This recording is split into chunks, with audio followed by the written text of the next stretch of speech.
Bonjour, c'est Charlotte Lebon et vous regardez Click Talk. Let's go. Walk it like I talk it. Walk it like I talk it. You walk it like I talk it. Walk it like I talk it. Hey. Comment ça va, Charlotte? Ça va et toi? Ça va. Ouais. Tu sais qu'il faut que je te remercie. Pourquoi? Parce qu'il y a 5 ans, tu as réalisé le premier teaser de Click TV pour inciter les gens à s'abonner à notre chaîne YouTube. Mais ouais, mais je l'ai pas réalisé, j'étais dedans. C'est Alice Moitié qui l'a réalisé. D'accord. T'assumes ou pas? Bah bien sûr que j'assume. Ben, on va regarder un extrait alors. Ah ouais, putain. J'adore. Ça n'a rien à voir avec Click.tv ce que tu as fait là. Nous, c'est des interviews, des reportages, du papier. Mais les gens sur internet, ils regardent quoi? Je sais pas ce qu'ils aiment. Tu sais pas ce qu'ils aiment? Non. Les chatons, les chattes, les filles, les meufs, à poil, les chiens. C'est ça qu'ils regardent les gens. Pourquoi t'as des lunettes 3D? Mais parce que c'est le futur, frère! Abonnez-vous! Putain la vache. C'est fort, hein. Ouais, c'est un texte très travaillé. On a bossé comme des oufs. Ça se voit. Ouais, bien sûr. Ouais, c'est très très compliqué, beaucoup de brainstorm. Mais bon, je suis assez fière du résultat. Je pense qu'on est sur un truc très profond. Tu peux, je Et pense. qui clairement était prometteur parce que regardez ce plateau aujourd'hui, quoi. Ben ouais. Aujourd'hui, il y a presque 1 million de gens qui nous follow sur YouTube. Je pense que c'est. C'est pas pour rien. Hein. Ouais, c'est surtout grâce à ce teaser, C'est pas très pour rien. certainement. Ouais. Et puis surtout, c'était il y a 5 ans, au moment où tu commençais ta carrière au cinéma, et puis on voit que ça a été un tremplin extraordinaire. Pour Ah, mais oui, carrière. oui, entre autres, ça a été un tremplin pour plein de choses, évidemment, mais bon. Petite pépite qu'il faut, c'est important de se le remémorer. Merci encore. Aujourd'hui, on te reçoit pour un documentaire Oui. dont tu fais la voix off, qui s'appelle Anthropocène, qui est un documentaire qui parle d'écologie. Oui. Alors, pour ceux qui ne le sauraient pas, l'Anthropocène, c'est une ère qui est en fait dans l'échelle de la géologie. Ouais. On mesure plusieurs ères. Oui. Et depuis une quinzaine d'années, il y a des groupes de chercheurs et de scientifiques qui militent pour qu'on reconnaisse une nouvelle ère qui s'appelle l'Anthropocène, c'est-à-dire l'ère de l'homme. C'est ça. L'ère durant laquelle l'influence de l'être humain sur le climat a dépassé toutes autres formes d'influence connues. Voilà. C'est-à-dire que l'activité humaine sur la surface de la Terre a tellement d'impact que ça bouleverse le climat, l'écosystème, exactement. Ouais. En très très peu de temps, on est fort. Hein. Ouais. Vraiment fort pour se niquer. Tout de suite, on va se regarder un extrait d'Anthropocène dans lequel on parle de terraformation. Depuis l'ouverture de la mine de charbon de Hambach en 1978, 4 villes ont été détruites pour permettre son expansion et 2 autres sont en voie de délocalisation. Il s'agit de la plus grande mine à ciel ouvert d'Allemagne.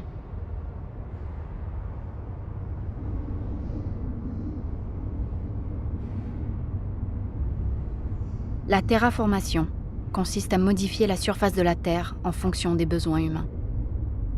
L'homme règne maintenant sur 75% de la surface terrestre sans glace, en raison de l'exploitation minière, de l'agriculture, de l'industrialisation et du développement urbain. La particularité d'Anthropocène, c'est que c'est un documentaire qui a été réalisé avec des moyens hors normes. Ça a duré 3 ans le tournage. C'est allé dans une vingtaine de pays. Pour ceux qui auraient peur du bilan carbone, apparemment, il a été très compensé par des plantations d'arbres qui ont été calculées justement par rapport aux voyages qui ont été réalisés pour le film.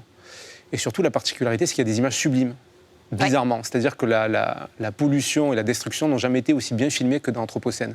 Ouais, carrément. Mais moi, c'est une des raisons aussi. Déjà, à la base, quand on m'a proposé de doubler le travail d'Alicia Vikander, parce que c'est elle qui fait la voix dans la version originale. Juste de base, j'ai accepté parce que je trouvais que la cause était tellement noble que je pouvais pas la refuser, quoi. C'était pas possible. Donc de base, j'ai dit oui.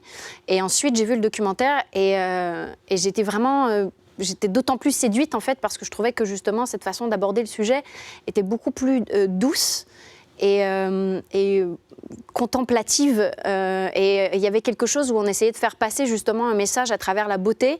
Et en comparaison avec d'autres documentaires où on a tendance à vouloir plus aller, on a tendance à vouloir choquer l'audience, à donner beaucoup de statistiques, à saturer l'audience de faits, de statistiques qui finalement, je pense, nous dépassent un peu et qu'on oublie très rapidement. Et en fait, je parle très peu dans le documentaire. Hein. Le documentaire parle d'abord et avant tout par les images qui sont vraiment, vraiment sublimes, vraiment très prenantes. Et donc moi, j'arrive comme ça et je ponctue parfois, voilà, pour essayer d'expliquer vaguement quelques chapitres. Mais j'aimais beaucoup essayer de... Parce que mine de rien, ces documentaires-là, on les fait aussi pour essayer de changer... faire évoluer les consciences. Et d'essayer de faire évoluer les consciences par la beauté, c'est quand même noble, quoi. C'est beau. Dans ce documentaire, on découvre des machines dont on soupçonnait même pas l'existence. Ouais. Moi, il y a une image qui m'a frappé, c'est un excavateur qui ressemble à des machines qu'on a pu voir dans Star Wars ou dans des mangas comme Gun, et qui sont des machines gigantesques et qui viennent creuser directement des façades. On regarde un autre extrait pour se donner une idée de ce à quoi ça ressemble. Faire de la roue, là, comme ça? Ouais. Ah ouais, c'est dingue, ça. C'est incroyable. Der Bagger wiegt circa über 12.000 Tonnen. Wir haben 12 Fahrwerke am Hauptgerät mit circa 160 kW pro Kette Antrieb.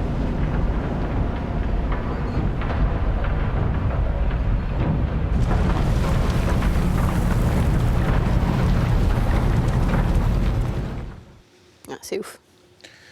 Qu'est-ce que ce documentaire a changé chez toi? Je pense que je me suis dit, si j'accepte de prêter ma voix à ce documentaire, je me dois d'être un peu plus responsable écologiquement.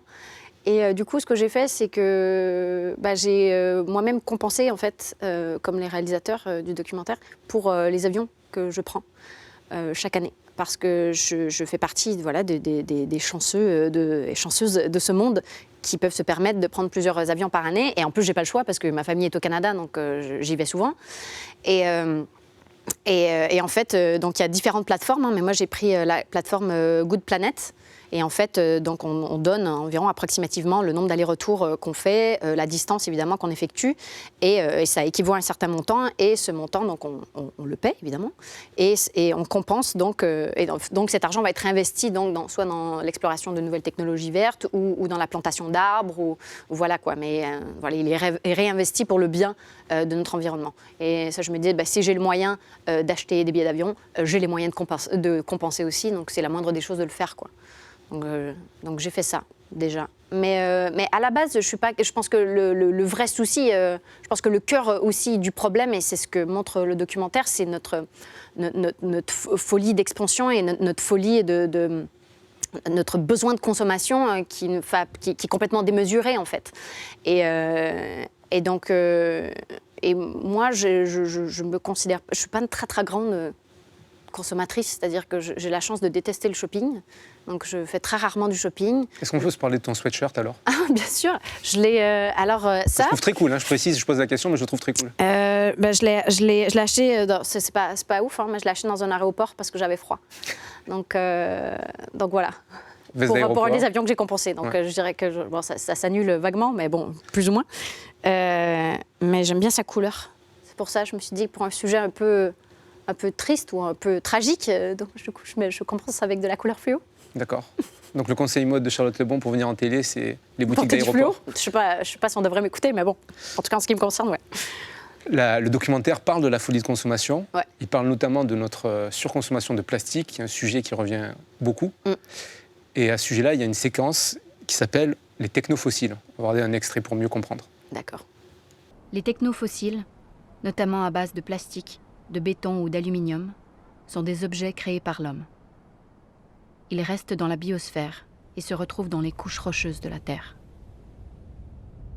La technosphère, autrement dit l'ensemble des matériaux créés ou altérés par l'homme, est estimée à 30 000 milliards de tonnes. Est-ce que toi aussi, tu as changé un peu tes habitudes de consommation sur le plastique? Alors moi, je recycle systématiquement depuis des années. Déjà. Après, je suis assez étonnée puisque c'est d'une bonne façon, hein, mais je suis sur un tournage en ce moment depuis la mi-août et il n'y a aucune bouteille de plastique sur le plateau. Et c'est la première fois que je voyais ça, donc c'est un plateau semi-vert, hein, il n'est pas parfaitement vert, mais il est semi-vert, c'est déjà une petite avancée. Mais on n'a que des gourdes, on n'a que des tasses réutilisables, il n'y a jamais de bouteille de plastique, il y a très peu de gobelets.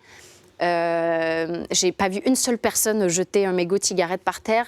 Donc je sens que après on est dans le nord de la France, sur le bord de la mer, donc c'est impossible d'ignorer la nature. Elle est tellement présente, elle est tellement vive que voilà, c'est impossible de l'ignorer. Peut-être qu'en ville c'est autre chose, mais ça m'a frappée en tout cas. Et oui, j'essaie d'être plus responsable tous les jours, évidemment à ma mesure. Hein. Après c'est pas ça qui va révolutionner qui va révolutionner l'état de la planète. Hein. C'est pas ça du tout. Je pense que, mais quand même, les petits gestes quotidiens chez tout le monde sont évidemment non négligeables. C'est marrant ce que tu dis parce que c'est justement la conclusion du documentaire. C'est la dernière phrase que tu prononces dans le film, qui est prendre conscience de notre impact et le repenser est un premier pas vers le changement. Ouais. Je pense que c'est le but de tout documentaire sur ce sujet, en fait. C'est d'éveiller un peu plus. Après, ce serait utopique de se dire que ça va tout révolutionner, parce que c'est vraiment ce dont on a besoin, c'est d'une révolution écologique. Hein. C'est ce que disait l'astrophysicien Aurélien Barraud, que j'adore, qui s'exprime super bien sur ce sujet. Qu'on a reçu chez Click. C'est vrai ? Ouais. Ah, putain, mais quel génie, je l'adore. Et voilà, qui disait que vraiment ce dont on avait besoin, c'était d'une révolution. Et je suis complètement d'accord avec lui, parce que, évidemment, il le disait lui-même, c'est pas seulement les petits gestes sont importants, mais ça ne suffit pas, en fait. Je pense que le vrai changement, il doit se faire au niveau des élites et au niveau des multinationales, des grosses entreprises. Et c'est des choses, et des politiciens aussi, qui doivent arrêter leur hypocrisie et tenir ce qu'ils disent. Et voilà quoi. Donc c'est un changement qui doit être global. Après, je n'ai pas la prétention de me dire que ce documentaire pour lequel j'ai prêté ma voix va tout changer. C'est pas vrai. Mais au moins on contribue à essayer de faire avancer quelque chose, quoi. En parlant d'hypocrisie des grandes entreprises et des gouvernements, j'aimerais regarder un dernier extrait du documentaire que je trouve particulièrement chelou. Ah ouais. Et très drôle pour changer un peu avec tous les extraits un peu sombres qu'on a vus. Ouais. On va regarder l'inauguration du plus grand tunnel du monde, qui a donné lieu à une cérémonie un petit peu étrange. Ah ouais, putain. Pardon, j'arrête pas de dire putain. Je suis désolée.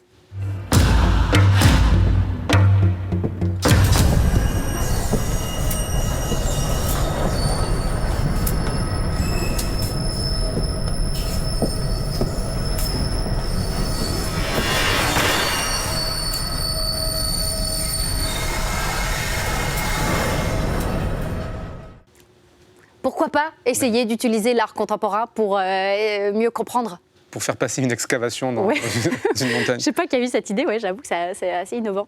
Bon. Ce documentaire, c'est pas le seul endroit où on va te retrouver au cinéma, parce que le cinéma a une grande place dans ta vie.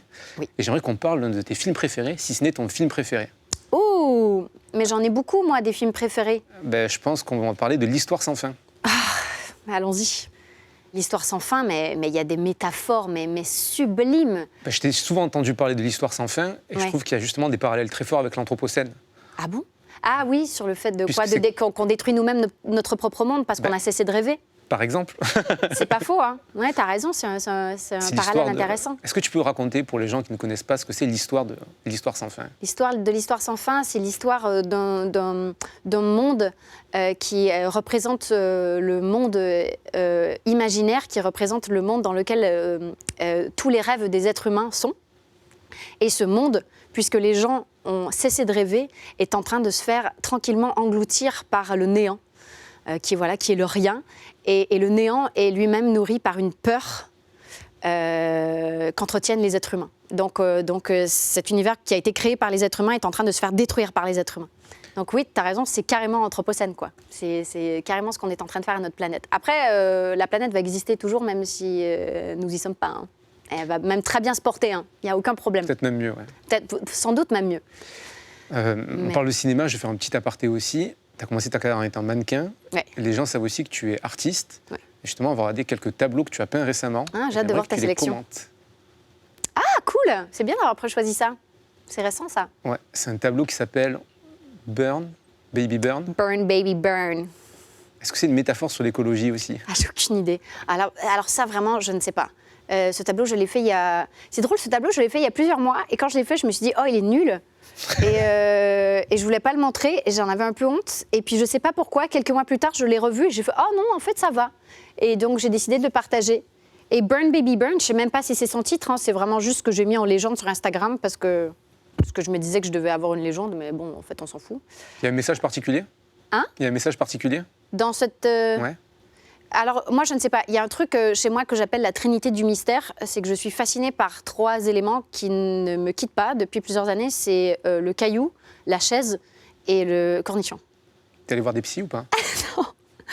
Non, pas encore. Mais non, mais je veux pas parce que je veux pas trouver de réponse. Je veux que ces 3 éléments continuent à m'inspirer et voilà. Mais on va regarder un autre tableau et qui Le néant ne gagnera pas. Ben, ça, c'est directement pris de l'Histoire sans fin, justement. C'est aussi l'Anthropocène. C'est aussi je l'espère.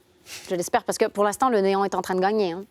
Et le néant, j'appelle pas... le néant, moi, je l'appelle justement notre folie consommatrice et celle qui nous pousse à vouloir nous détruire inconsciemment, quoi. C'est pas... Tu peins souvent? Je peins quand je peux. Mais là, comme je suis en tournage, c'est très compliqué.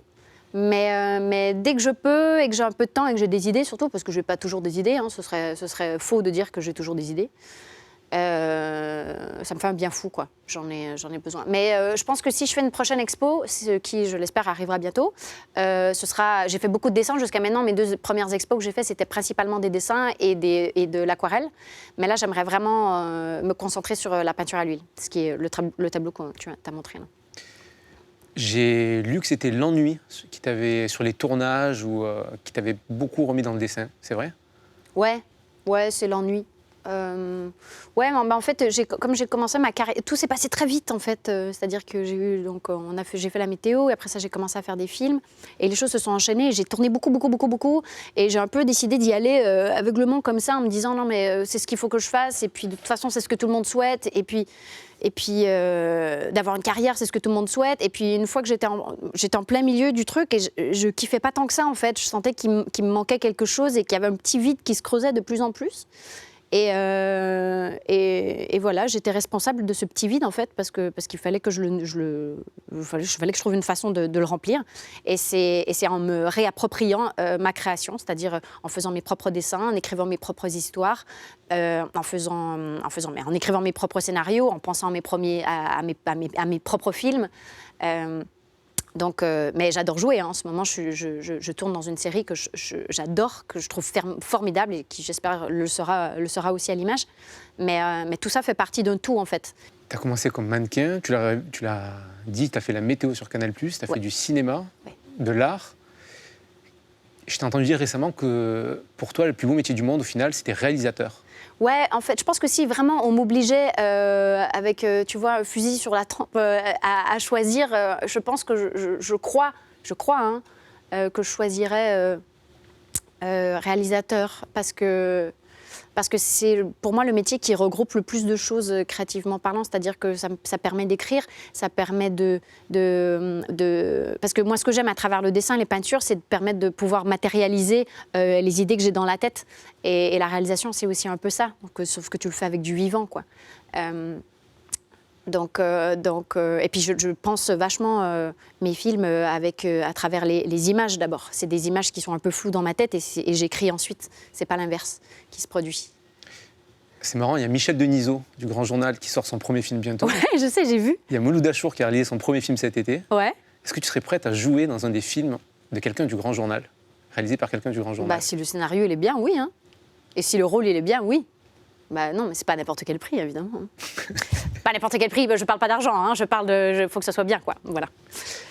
C'est marrant ce que tu as évoqué tout à l'heure sur le fait de suivre une carrière qui était toute tracée, ouais. Et ensuite refaire un point. À quel moment, toi, tu as décidé de plus vraiment jouer le jeu? Est-ce qu'il y a eu un déclic? C'était quand j'ai commencé à faire des films aux États-Unis, où normalement on se dirait qu'on est à l'apogée de ce qu'on peut souhaiter en tant qu'acteur, c'est-à-dire faire des films à Hollywood, blablabla. Et en fait, j'étais profondément malheureuse, c'est-à-dire que je ressentais ce vide de plus en plus. Et c'était justement parce que j'étais en train de me perdre tranquillement. Et que j'avais besoin d'apprendre à me réappartenir créativement parlant. Et donc c'est à partir de ce moment-là que j'ai décidé que j'allais donc commencer à être de plus en plus sélective sur mes projets, de me focaliser le plus possible sur mon travail en tant qu'artiste plasticienne. Et puis en fait, mon désir d'écrire et de réaliser est venu ensuite. Et tout ça vient d'un même sentiment, en fait. Tout ça est pour moi assez cohérent et c'est un peu une suite logique de faire une expo, d'essayer de matérialiser justement ces images, ces pensées que j'ai dans la tête, d'essayer de les matérialiser devant moi et maintenant d'essayer de matérialiser des bribes d'histoire comme ça qui arrivent, comme ça, qui popent dans ma tête et qu'ensuite je dois poser sur un papier et pour moi tout ça, voilà, tout ça fait partie d'une espèce de suite logique. Donc après, est-ce que c'est ça, arrêter de jouer le jeu? Je sais pas, parce que je rentre dans une autre game. Hein. Maintenant, je suis en plein financement de mon long métrage. Et puis j'avais l'impression que d'être réalisateur, c'était un truc très libérateur. On se disait, justement, on n'est plus dépendant du désir des autres, on est maître de notre propre projet. Et en fait, on est toujours dépendant de quelque chose, on est toujours dépendant du désir des financiers, on est toujours dépendant de... Voilà, donc c'est une autre game, voilà, que je décide d'assumer complètement, puisque c'est autre chose. Mais voilà, on s'en sort jamais vraiment complètement, je crois. Tu me corriges si je dis des bêtises, mais ta maman est actrice, Ouais. ton beau-père est acteur, Ouais. et j'ai l'impression que pourtant, t'as pas couru après le cinéma à la base. Non, pas du tout. Et que c'est arrivé presque par hasard, quoi. Ouais, carrément, ouais. Non, je pense que j'ai vu mes parents souffrir aussi vachement, parce que c'est un métier qui peut être difficile, hein, puisque, encore une fois, en parlant de désir, on est dépendant du désir des autres, on est dépendant du désir des réalisateurs, on est dépendant du désir des producteurs. On a une valeur même sur le marché, ce qui est très étrange. Et j'ai vu mes parents en souffrir beaucoup. Et je pense que ça m'a un peu dégoûtée du métier très vite. Donc je me suis jamais projetée là-dedans. Mais mine de rien, j'ai quand même baigné dedans, quoi. C'est-à-dire que dès mon plus jeune âge, j'étais sur les plateaux parce que c'était le boulot de mes parents. Donc j'étais très très souvent sur les plateaux. Donc la vie de plateau, c'est quelque chose que j'adore aussi et dans lequel je m'identifie et que voilà, j'adore ça. Je suis vraiment chez moi. C'est vraiment mon élément, quoi. Donc quand j'ai commencé à tourner, j'avais l'impression que c'était quelque chose que je connaissais déjà un peu, mais ça me suffisait pas. Voilà. Tu as tourné à Hollywood, tu le disais à un moment. Tu as été repéré par Steven Spielberg, selon une légende du grand journal. Ouais. Tu as tourné avec Christian Bale, Idris Elba, ouais. Avec plein de gens cool. Tu as eu une exposition dingue et pourtant tu n'es jamais rentré dans les cases. Comment tu l'expliques? Parce que les cases m'ennuient, je crois, et puis je m'y identifie pas vraiment. Et puis en vrai, je sais pas faire, quoi, tout simplement. Hein. Je pense que je sais pas faire. Des fois, j'aimerais bien savoir mieux faire, mais je sais pas faire. L'exercice du tapis rouge, par exemple, c'est quelque chose qui me terrifie à chaque fois. C'est-à-dire que j'ai peut-être l'air moyennement à l'aise sur les photos, mais à l'intérieur, je suis comme ça, quoi. Je suis tétanisée. Tu as été mannequin, comment c'est possible? C'est pas la même chose. Et puis mannequin, je détestais ça de toute façon. J'étais très malheureuse aussi quand j'étais mannequin. D'être qu'un porte-manteau et d'une image, c'était nul, quoi. Vraiment, j'étais très malheureuse. Hein. Mais je sais pas. Je sais pas. J'ai vu que les artistes qui te parlaient le plus, c'était ceux qui étaient très libres. On a eu une longue conversation sur Keith Haring avant l'émission. Ouais. Je t'ai entendu parler de David Lynch, le réalisateur, mais toi, ce qui te marque chez lui, c'est son côté peintre. J'ai l'impression que tu aimes bien ça, les gens qui ne rentrent pas dans les cases, qui sont très très libres dans leur art. C'est ça qui te parle en fait. Oui, parce que justement, je ne sais pas pourquoi on nous oblige, quand on fait plusieurs choses comme ça, on nous pose souvent la question de si vous deviez choisir, on dirait qu'on ne peut pas faire plein de choses, quoi. Alors que David Lynch, lui, trouve aussi que d'abord, il a commencé en tant que peintre avant de faire du cinéma et avant d'écrire. Et quand on regarde sa peinture et qu'on regarde ses films et qu'on regarde la façon dont il a pour construire les histoires, tout ça est très cohérent, en fait. Tout ça fait partie d'un tout et d'une même identité artistique. Et moi, je suis aussi un peu à la conquête de ça, quoi. Je me demande vraiment si je vais réussir à le faire à travers mon premier long métrage. En tout cas, c'est mon désir, hein, c'est vraiment ce que j'ai envie de faire. Mais je pense que c'est bien de toucher à tout. Et si on en a envie, évidemment, si on en ressent le besoin. Mais encore une fois, moi, j'ai l'impression que voilà, ça fait partie d'un tout. Je ne sais pas comment le dire autrement. C'est pas des cases séparées, en fait. Ton premier long métrage, ça va être une adaptation de la bande dessinée Une sœur, de Bastien Vives, un auteur que j'aime beaucoup. Moi aussi. En attendant, est-ce que je peux te demander un petit dessin avec un brief très simple? Je vais donner un carton. Oh là là, putain. Est-ce que tu peux nous dessiner, pour parler d'Anthropocène, tu sens que c'est une mauvaise idée, t'échappes ton crayon. La planète dans laquelle tu aimerais vivre? Oh non, mais t'es sérieux? Mais ça, il faut des années pour dessiner ça. Je sais pas, moi. Ou le monde idéal de Charlotte Lebon? Ça, c'est chaud, hein. J'ai lu aussi que pour dessiner, en général, tu aimais bien mettre de la musique. Tu écoutes quoi quand tu dessines? Ben là, en ce moment, j'écoute... alors, ce qui revient très souvent, c'est Pink Floyd, parce que ça me met vraiment dans un état parfait. Mais sinon, là, récemment, j'écoute beaucoup le nouveau titre de Grimes, D'accord. qui s'appelle Violence, que j'adore. Pourquoi? Parce qu'il est supra péchu. Et on dirait qu'il me met dans un bon mood. Après, je sais pas, c'est vraiment le genre de musique que j'écoute pour dessiner, mais... ce que j'adore pour dessiner, c'est Timber Timber, qui est un groupe canadien aussi, qui est super, qui, normalement, devrait faire la musique de mon film. D'accord. Voilà, si tout va bien, hein, évidemment. Qu'est-ce que tu es en train de dessiner? Une lune.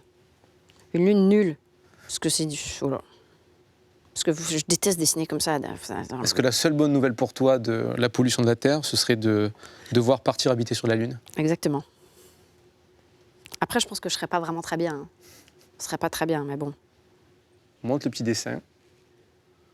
Voilà. C'est pas beau, ça? Non, c'est pas beau. Mais c'est pas grave. C'est une lune avec une toute petite maison dessus. Merci beaucoup, Charlotte. Merci à toi. Let's go. Walk it like I talk it. Walk it like I talk it. You walk it like I talk it. Walk it like I talk it. Hey.